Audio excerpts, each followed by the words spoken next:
L'Italie est réputée pour beaucoup de choses, et notamment son goût de la vitesse.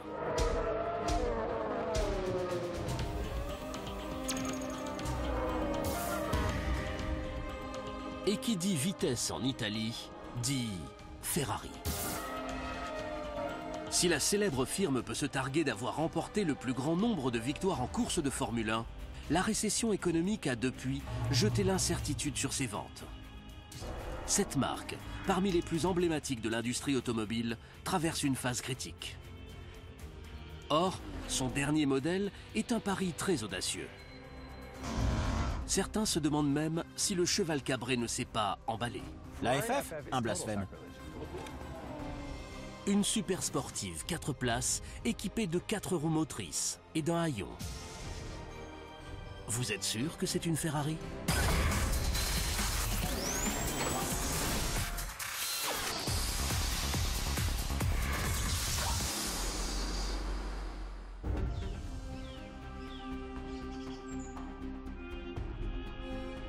Pour de nombreux passionnés d'automobile, Maranello en Italie rappelle immédiatement un symbole. Ferrari.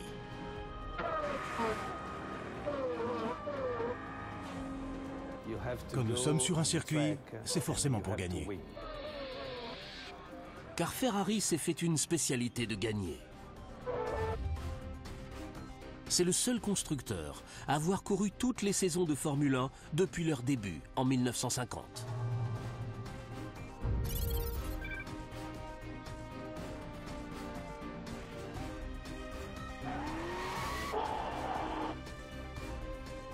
Son seul nom évoque toute la fascination pour l'automobile.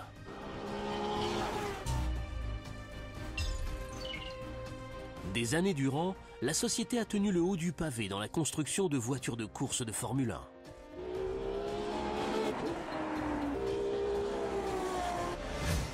Elle est aussi l'auteur de séduisantes supersportives de place destinées au public. Quand vous êtes au volant, elles offrent la même sensation sportive.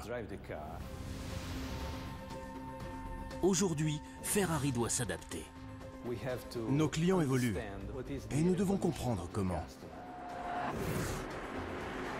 Ferrari s'est heurté à un marché des sportives haut de gamme de plus en plus saturé. Pour y faire face, la firme a dû créer une nouvelle machine. C'est un tout nouveau modèle qui s'adresse à un tout nouveau type de client. Un modèle audacieux, saisissant, différent. Nous avons beaucoup progressé dans notre façon d'appréhender le produit.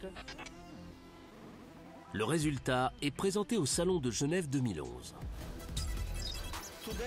Aujourd'hui, nous vous dévoilons plus qu'une surprise. Parce que cette voiture, la FF, représente pour nous un défi absolument unique. 1, 2, 3, allez!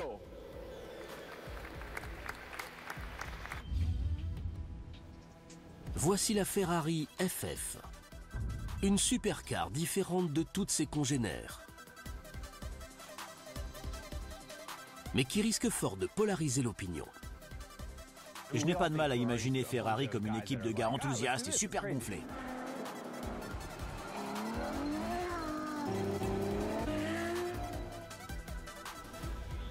Le design de cette voiture est un virage marquant et un pari très risqué pour la firme. Les puristes diront, ouais, elle ressemble pas vraiment à une voiture de course. Certains se demandent même si Ferrari n'aurait pas pété une durite. Elle est scandaleusement rapide, scandaleusement puissante et en fait, pas si insensée que ça.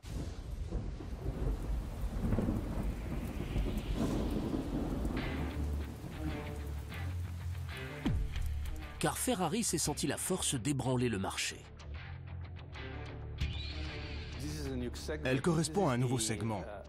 Elle est la réponse à un monde en pleine évolution. Et Ferrari a voulu apporter sa solution. Ces dernières années, ses bénéfices ont été en dents de scie. Bien que les gens ayant les moyens de s'offrir une Ferrari soient en principe moins touchés par la crise, les ventes de la firme n'ont pas été moins imprévisibles. Ce sont des hommes d'affaires. À un moment donné, ils se sont probablement aperçus que les propriétaires d'une Ferrari ont aussi une voiture à haillons. Par exemple, un SUV, ou bien une voiture avec des sièges arrière. Et ils se sont dit, pourquoi laisser ce marché aux autres? Historiquement parlant, la marque n'a jamais donné dans l'aspect pratique.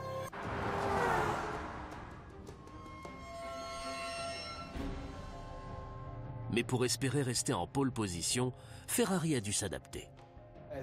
Avec le temps, nous avons voulu une voiture qui réponde encore mieux aux attentes de nos clients, dont la demande principale est « Je voudrais pouvoir utiliser ma Ferrari aussi souvent que possible ». C'est un cycle infernal. La marque est célèbre pour ses victoires en course de Formule 1. Puis, pour avoir transféré sa technologie sur route. Mais cela coûte de l'argent. Et le nombre de supercars à 4 places susceptibles de se vendre reste limité.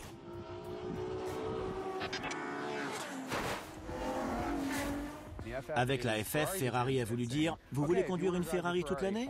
Et il vous faut un coffre et une banquette arrière? La voici. »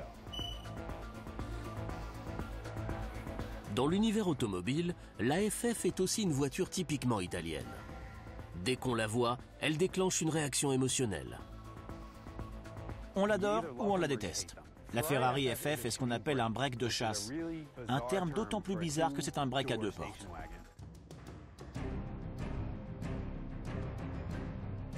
Le terme break de chasse fait référence aux voitures qui conduisaient autrefois les chasseurs à travers les domaines de chasse privés. C'est une appellation à la fois chic et vieillotte. L'étiquette colle d'ailleurs à la peau d'à peu près tous les breaks.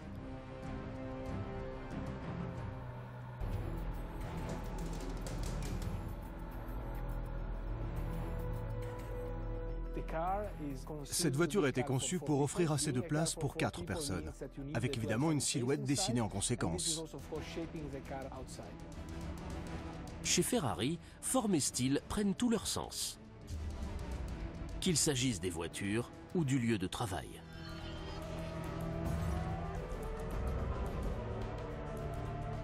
Derrière ces briques s'ouvre un complexe ultramoderne dont l'architecture compte autant que les voitures. L'usine Ferrari m'évoque une espèce d'énorme, superbe et hallucinante machine à café high-tech remplie de cappuccino.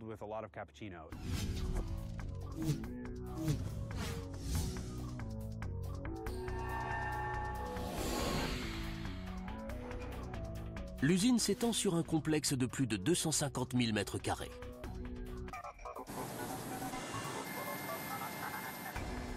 Avec une fonderie, une usine de transformation,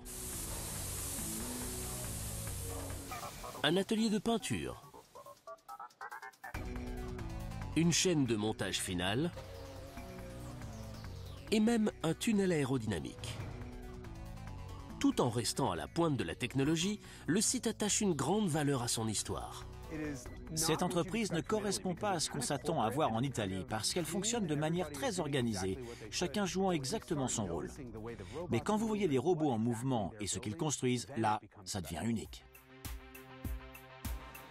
Unique, car la philosophie de la société consiste à associer la qualité des voitures avec la qualité du lieu de travail.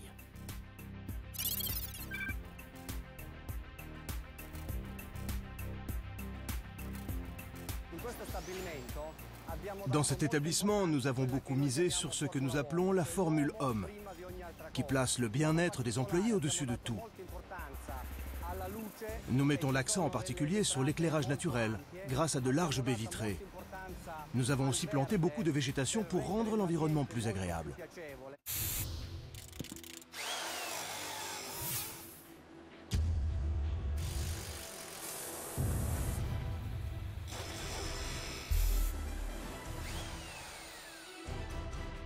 Peu de gens contesteraient la beauté de l'usine Ferrari.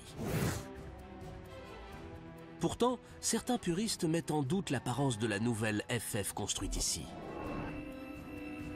Allant même jusqu'à dire que la firme aurait vendu son âme. Mais la FF est indubitablement très performante.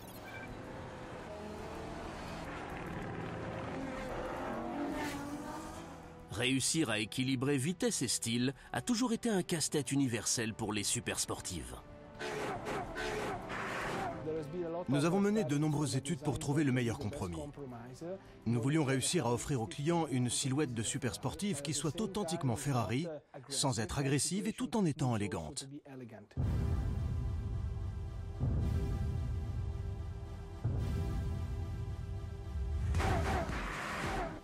Si le design de la voiture marque effectivement un virage flagrant, il n'est pas ce qu'elle a de plus révolutionnaire.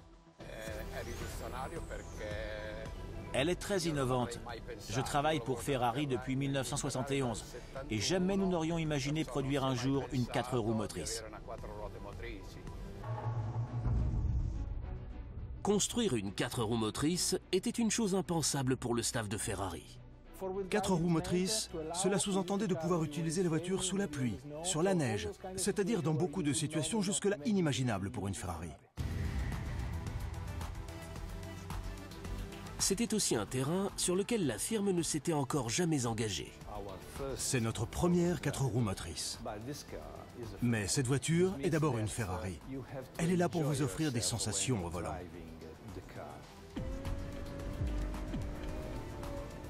Le manque d'expérience de Ferrari en matière de conduite 4x4 aurait pu être une faiblesse rédhibitoire. La firme en a fait au contraire une force.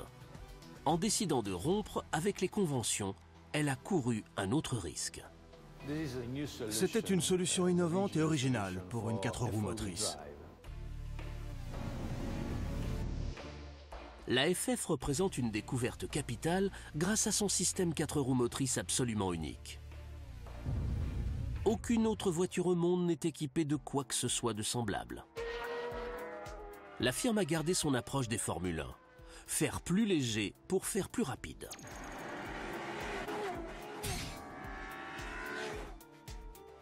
Et elle l'a appliqué à son système de motorisation 4x4.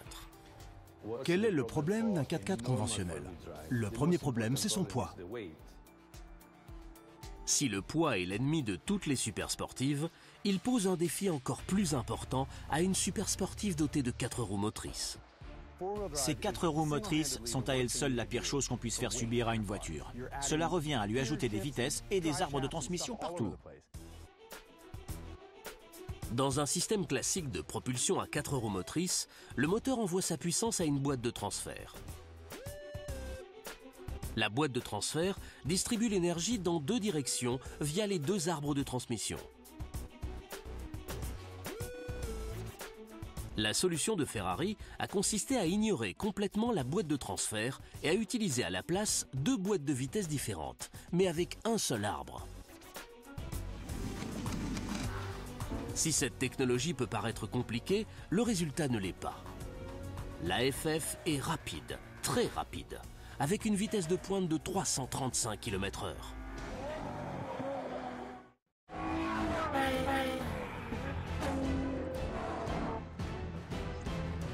Une autre découverte moderne a permis à Ferrari de réinventer les 4 roues motrices de manière aussi radicale. L'ordinateur.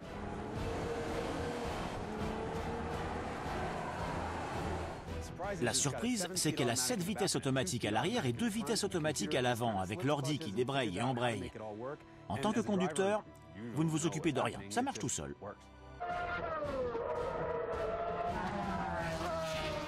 La partie informatique a été développée par l'équipe de Formule 1. Comme toujours chez Ferrari, nous innovons, car l'innovation technique fait partie de notre ADN. Et nous entretenons en même temps un lien fort avec notre passé. Au volant d'une FF, on fait immédiatement le lien avec le monde de la Formule 1. En Formule 1, nous travaillons sur 3 domaines importants. Le moteur, l'aérodynamique et l'électronique.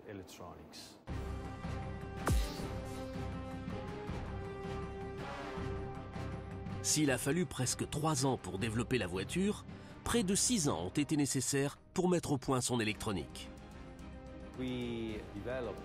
Nous avons développé avec nos informaticiens spécialistes de la Formule 1 plusieurs algorithmes qui sont la propriété de Ferrari.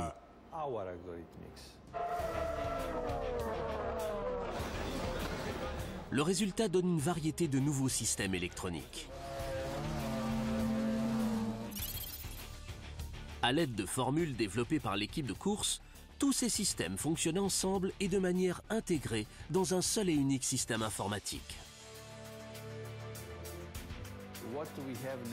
Aujourd'hui, l'intégration des divers contrôles de sous-systèmes nous permet d'optimiser toute la voiture.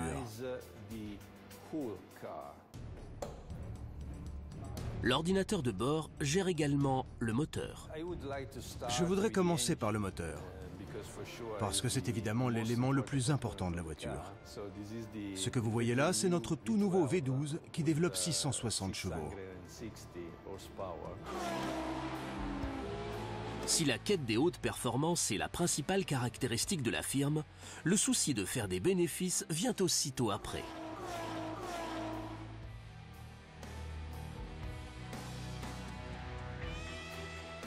La marque, propriété de Fiat, dégage la plus forte marge bénéficiaire parmi toutes les enseignes appartenant à un grand groupe automobile. Une marge de bénéfice si élevée que la valeur de la firme au cheval cabré est estimée autour de 3 milliards d'euros.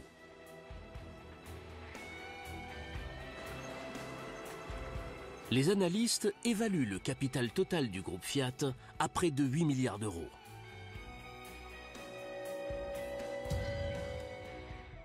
Pour peu qu'elle soit un succès, la nouvelle FF pourrait augmenter encore les bénéfices de Ferrari. Cette supercar est la reine de sa catégorie. Vous vous y installez, l'intérieur est accueillant et bien équipé, et elle roule comme dans un rêve. Le truc marrant, c'est qu'elle peut à la fois rivaliser sur piste avec une Ferrari 458 et se conduire sur route comme si vous étiez dans une Lexus. Plusieurs années durant, Ferrari a produit entre 6100 et 7100 voitures par an. Les ventes de la FF pourraient faire grimper ces chiffres. Ici, à Maranello, nous avons toutes sortes d'installations où nous fabriquons les différents éléments des Ferrari. À commencer par les moteurs, que nous construisons en face, juste de l'autre côté de la route.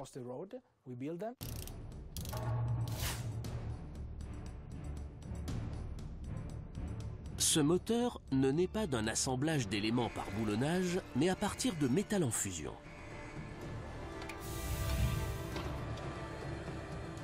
Si une fonderie évoque pour vous un lieu sombre et sale avec des flammes jaillissant en tous sens, celle de Ferrari risque fort de vous surprendre.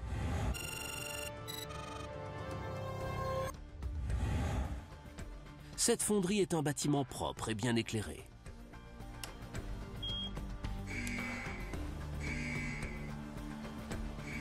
Elle ressemble plus à un laboratoire scientifique qu'à un atelier industriel.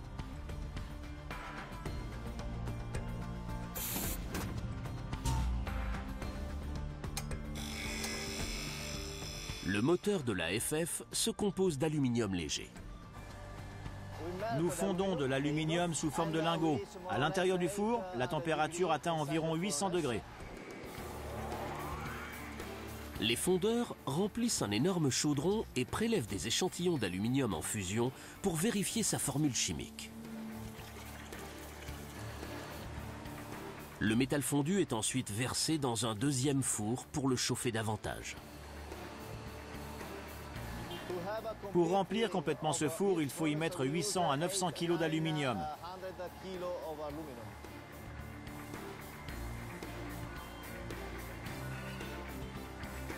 Il faut environ 75 kg d'aluminium fondu pour faire un moteur. En gros, 900 kg d'aluminium fondu permettent de couler 12 moteurs de FF.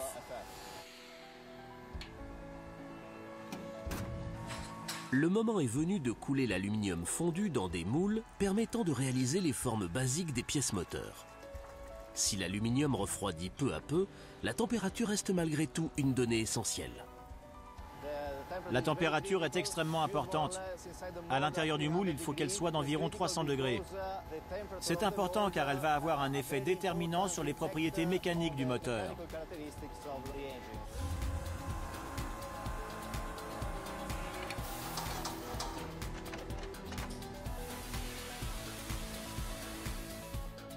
Pour former le moteur, on utilise deux types de moules. Certains sont en acier et peuvent être réutilisés indéfiniment. L'acier permet de garder un contrôle précis des températures. Il est très important de pouvoir faire chuter très rapidement la température de l'aluminium après l'avoir coulé, si l'on veut lui donner de bonnes propriétés mécaniques.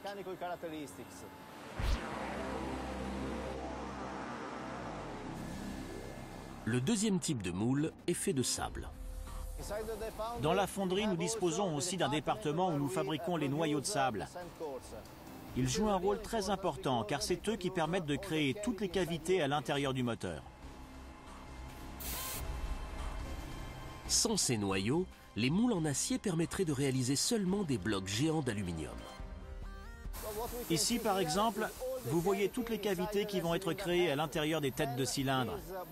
Le noyau de sable est ensuite placé à l'intérieur du moule permanent, après quoi on referme le moule en acier et ensuite on coule l'aluminium à l'intérieur.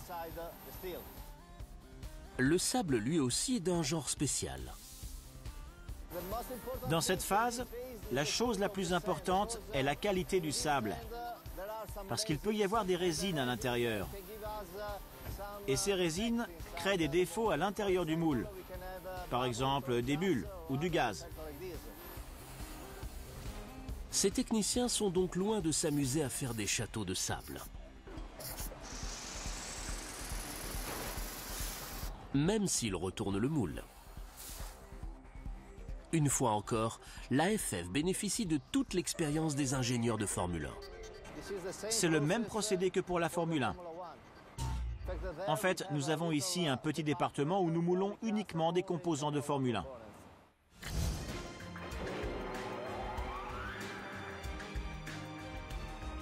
Chaque moulage terminé est mesuré sur une station de contrôle. Ce technicien qui est devant nous vérifie que les cavités ne comportent aucun défaut.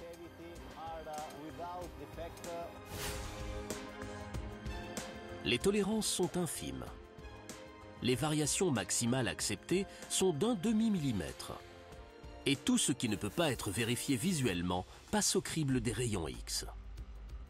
C'est le premier d'une série de tests qualité auxquels les pièces moteurs de la AFF vont être soumises. Car en prenant un virage aussi radical sur un nouveau produit, la firme ne veut rien laisser au hasard.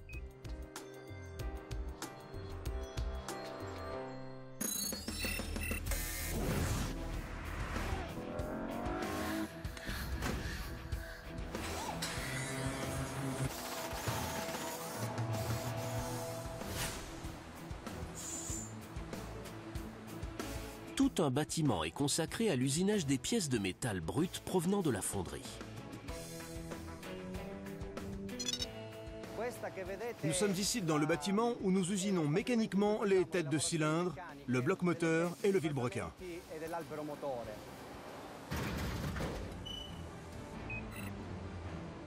Le vilebrequin chargé d'animer les pistons forme l'épine dorsale du V12. C'est l'une des pièces les plus difficiles à fabriquer. Il faut 35 jours pour faire un seul vilebrequin.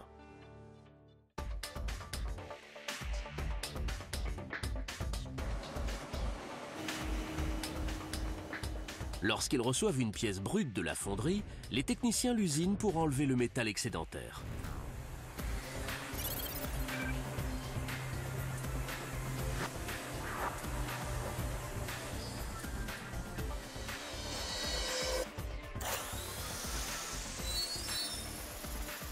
La pièce est traitée à la chaleur. Elle est meulée et poncée manuellement pour enlever encore plus de métal.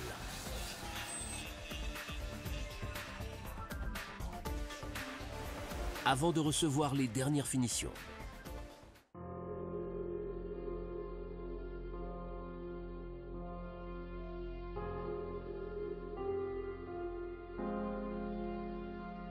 Comme autrefois, des ouvriers meulent et polissent les pièces du moteur à la main.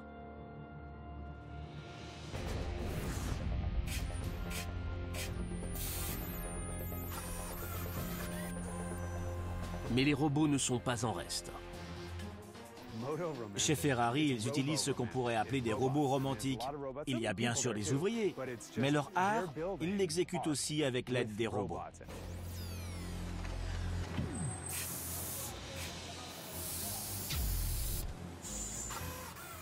Un art robotisé avec une connotation littéraire. Nous sommes ici sur l'une des 2 stations robotisées où l'on monte les sièges de soupape dans les têtes de cylindres. Sur cette station en particulier, nous avons surnommé les robots Roméo et Juliette. Parce que l'un passe le siège de soupape à l'autre qui le glisse dans la tête.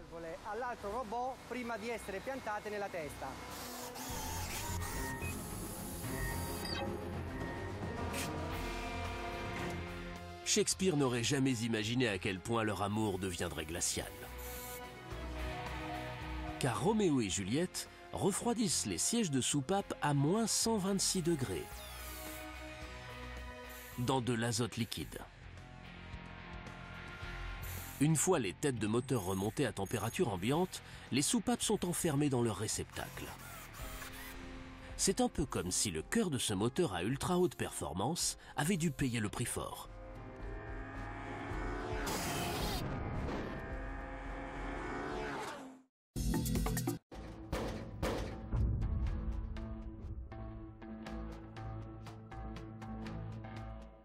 Ferrari est maintenant prête à assembler le V12 mondialement célèbre de la FF. Nous sommes ici dans la zone de montage du moteur. Après être passé par la fonderie, puis par l'atelier d'usinage, les pièces et divers éléments vont pouvoir être assemblés pour former un moteur sur ce qu'on appelle la chaîne de montage du 12 cylindres. Un seul homme monte entièrement le groupe moteur. Il lui faut pour cela 5 jours de travail. 5 jours pour créer un chef-d'œuvre développant 660 chevaux, tout droit dérivé du monde de la Formule 1. Nous travaillons avec le département de Formule 1, non seulement au niveau des matériaux du moteur, mais aussi sur la méthodologie à appliquer pour en améliorer les performances et développer chacun de ses composants.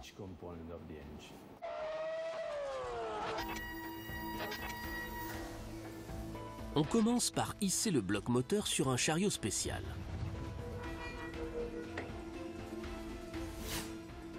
Les pistons sont vérifiés. On amène le vilebrequin sur le moteur. Les pièces sont soigneusement lubrifiées. Très lentement, chacun des 12 pistons du moteur est inséré.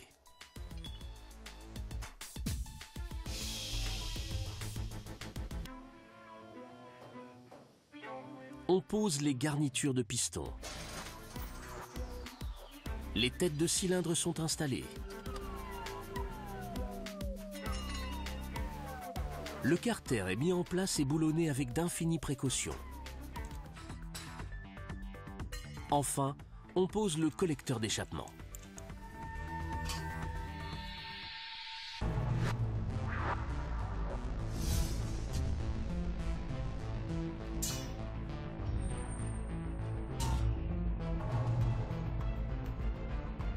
Un nouveau moteur V12 est prêt à être envoyé sur la chaîne de montage finale. Une Ferrari FF aux formes radicales va bientôt voir le jour. Mais il lui faut d'abord sa nouvelle carrosserie. Une carrosserie faite de 23 métaux différents.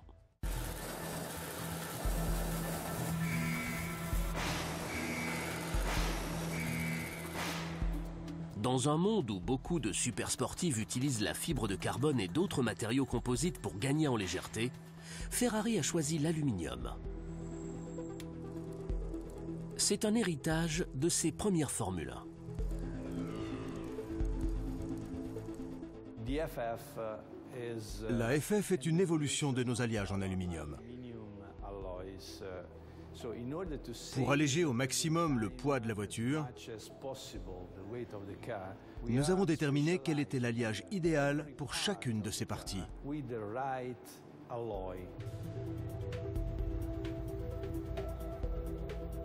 La carrosserie de la FF est fabriquée dans les ateliers Ferrari de Scaglietti, situés à 18 km de Maranello.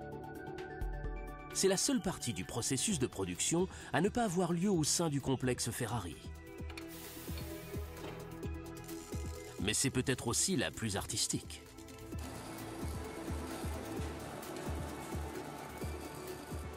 C'est tout un art que de travailler avec de l'aluminium et construire une carrosserie. C'est comme sculpter une œuvre.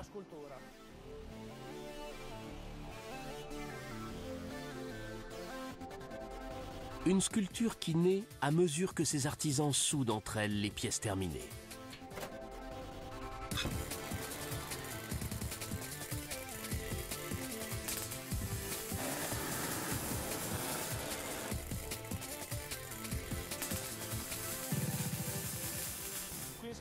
Ici, à Scaglietti, nous produisons toutes les carrosseries, des premiers prototypes jusqu'à celles de série.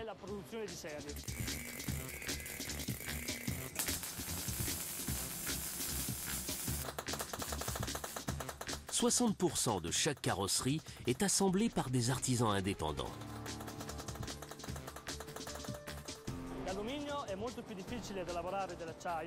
L'aluminium est beaucoup plus dur à travailler que l'acier. Mais Ferrari l'a choisi parce qu'il est aussi bien plus léger et plus rigide.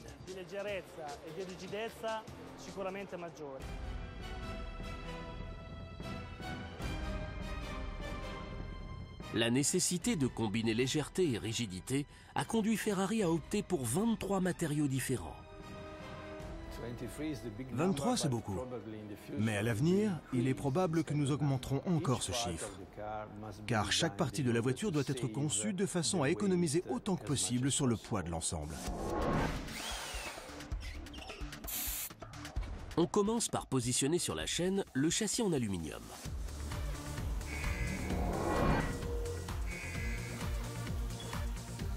On monte d'abord des pièces essentielles comme les ailes arrière.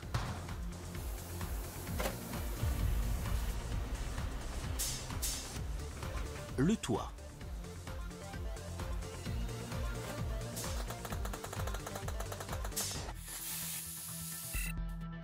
À mi-parcours, intervient un autre test de contrôle qualité. Ici, un appareil de mesure à 5 axes vérifie l'assemblage et les tolérances de jeu.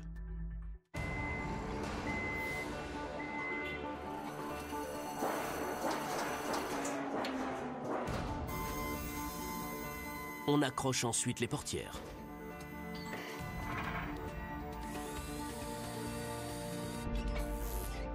On ajoute le haillon arrière, typique du break de chasse. Les ailes avant sont posées. Et enfin, le capot.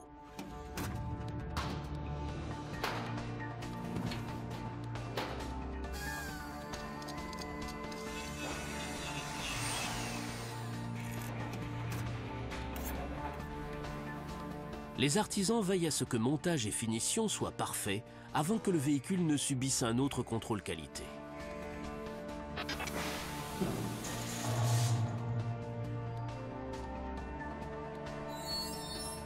Celui-ci a lieu cette fois sous un éclairage spécial qui aide les ouvriers à détecter la moindre imperfection sur les feuilles métalliques.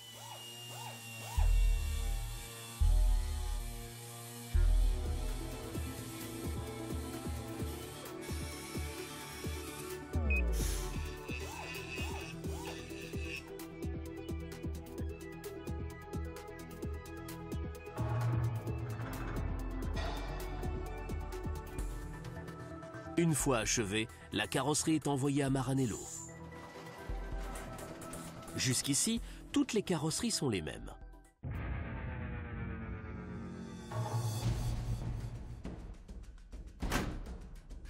Mais les choses vont changer dans une pièce à laquelle très peu de gens ont accès. Si vous faites partie des rares personnes à pouvoir vous offrir cette super sportive de luxe, il y a des chances pour que vous ayez choisi ici votre sellerie et autres options. Aujourd'hui, 99% des Ferrari ont droit à au moins une personnalisation par leur propriétaire. Des acheteurs souhaitant customiser les options de leur nouvelle machine. Nous sommes ici dans l'atelier d'habillage sur mesure, qui se consacre avec beaucoup de sérieux aux exigences de nos passionnés du sur-mesure. Des clients qui tiennent à ce que leur FF se démarque de la FF de base à 233 000 €. Par exemple, dans cet atelier, nous avons déjà été amenés à tapisser un toit de cachemire, de sorte qu'en touchant le toit, qui d'habitude est revêtu d'un matériau basique, on a la sensation agréable d'être en contact avec un habillage soyeux et riche. Le cachemire est l'une des nombreuses options disponibles pour la FF.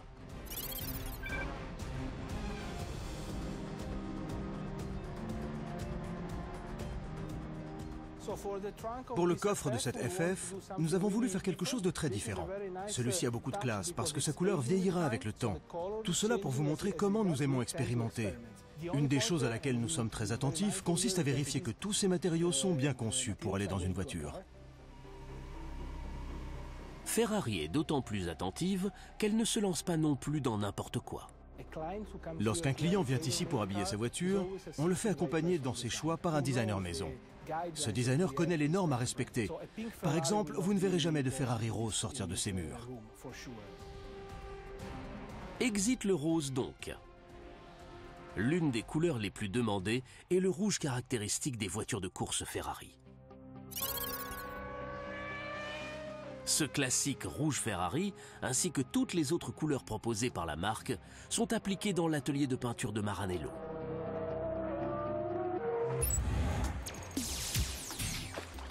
C'est ici qu'a lieu la première partie du processus, avec le lavage et le nettoyage de la carrosserie.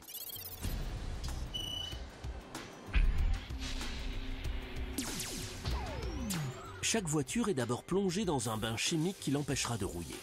Cette étape sert à garantir à la carrosserie une protection contre la corrosion.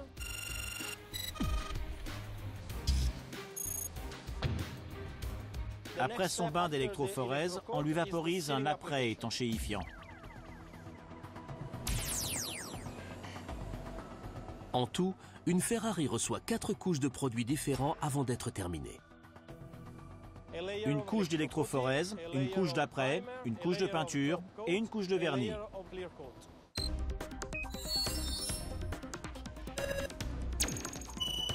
C'est un processus que l'on ne peut pas accélérer.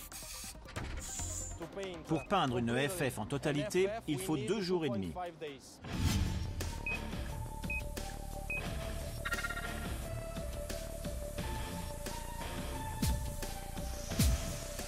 C'est beaucoup de travail pour une très fine couche de peinture. L'épaisseur de la peinture est de 200 microns.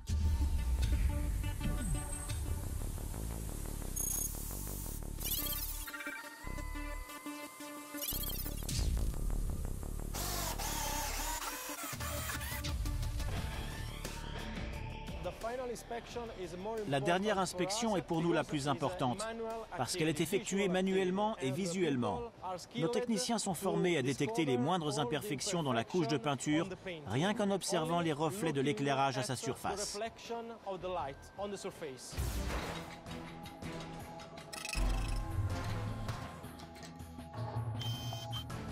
Nous arrivons ici en fin de processus. Après un dernier contrôle qualité effectué sur la carrosserie, où l'on aura pris soin de gommer les dernières imperfections éventuelles, nous pourrons livrer la voiture à la chaîne de montage.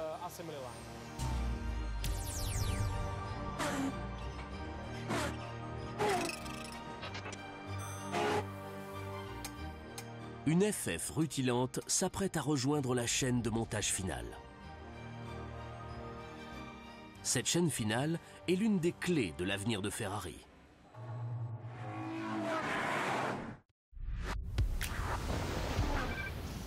Elle a été construite pour braver la glace et la neige. Elle a traversé la chaleur et les flammes. Elle est furieusement rapide. Et elle réinvente totalement sa marque. Mais la FF ne pourra pas être baptisée Ferrari tant qu'elle n'aura pas atteint la station numéro 1 sur la chaîne de montage finale. Car c'est ici qu'un seul homme lui ajoute un logo qui symbolise plus que la vitesse. Un logo très célèbre, hérité du monde de la Formule 1 et que Ferrari met en jeu avec la mise sur le marché de sa FF. La FF est une machine qui a l'air différente de toutes les autres Ferrari. Mais on l'a construit d'une manière presque semblable. Le point de convergence de notre travail, c'est toujours la qualité générale de la voiture. C'est ça notre obsession lorsque nous assemblons nos voitures, qu'il s'agisse des trains de roulement ou de la carrosserie. La construction de la sellerie commence avec une découpe à laser. Voici notre machine laser de découpe. Elle nous aide à sélectionner les meilleurs morceaux de cuir, car nous ne pouvons utiliser pour notre sellerie que le meilleur cuir qui soit. Les pièces de cuir sont ensuite envoyées vers 2 zones de sous-assemblage situées juste à côté de la chaîne finale. On installe la volumineuse unité centrale issue des Formule 1. C'est elle qui relie tous les sous-systèmes informatiques du véhicule. Puis, c'est au tour du tableau de bord.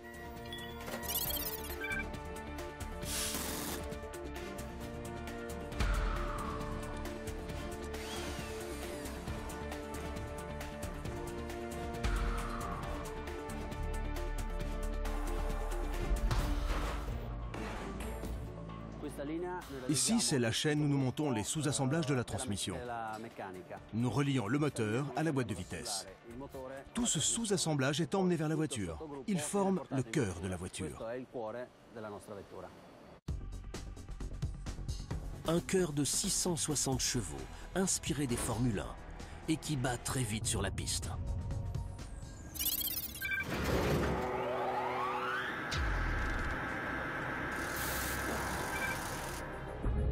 Équipée de son cœur et de son logo, la FF est presque prête à mordre l'asphalte.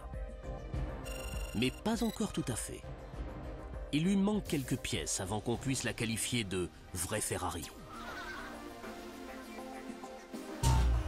On l'équipe d'une autre pièce de technologie qui a fait ses preuves sur circuit. Des freins en carbone céramique. On pose le radiateur, les phares avant et les pneus.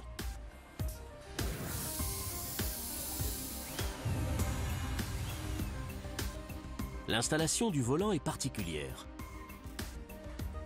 car c'est ici que l'on programme pour chaque FF et en fonction de sa destination, la puce héritée des Formule 1. C'est comme allumer un nouvel ordinateur chez soi pour la première fois.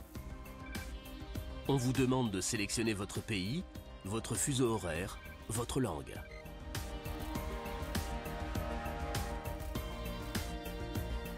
À présent, chaque nouvelle FF sait si elle doit afficher des kilomètres ou des miles par heure, des litres ou des gallons. On fixe enfin les portières terminées. Les sièges sont installés. Et l'on procède au dernier test qualité.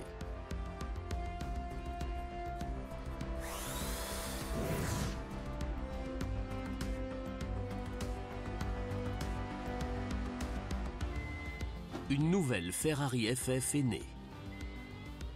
Quant à savoir si elle a une vraie raison d'être, le débat reste ouvert. Évidemment, c'est une étape qui, du point de vue de l'innovation, représente un grand pas en avant. Mais du point de vue des caractéristiques de sa silhouette, elle est très différente de ce que nous produisions jusqu'ici. C'est la première Ferrari 4 roues motrices capable de rouler par tous les temps. J'ai roulé avec dans la neige et les montagnes. Il y a des chances qu'en partant skier, les gens continuent de prendre leur SUV. Mais aujourd'hui, rien ne vous empêche de rouler en Ferrari jusqu'au garage où vous avez garé votre SUV.